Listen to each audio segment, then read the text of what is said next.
নাম হচ্ছে রাজচন্দ্রিনী দত্ত। আজকে হচ্ছে রবীন্দ্রনাথ ট্যাগরের বার্থডে, তাই জন্য হচ্ছে আজকে একটা গল্পের সাথে আমি নাচ করব, তো তুমি দেখবে। মাগো, আমায় ছুটি দিতে বল, সকাল থেকে পড়েছি যে মেলা। এখন আমি তোমার ঘরে বসে করব শুধু পড়া পড়া খেলা।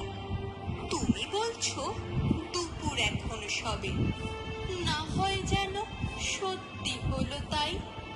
একদিনও কি দুপুর বেলা হলে বিকেল হলো মনে করতে নাই? আমি তো বেশ ভাবতে পারি মনে।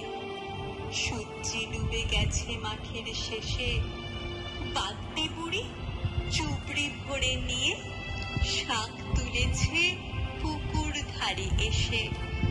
আধার হলো মাদার গাছের তলা, কালি হয়ে এলো দিঘির জল।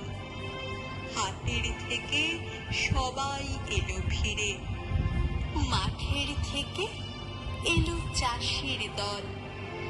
মনে কর না উঠলো সাঁঝের তারা, মনে কর না সন্ধে হলো যেন। রাতের বেলা দুপুর যদি হয়, দুপুর বেলা রাত হবে না কেন?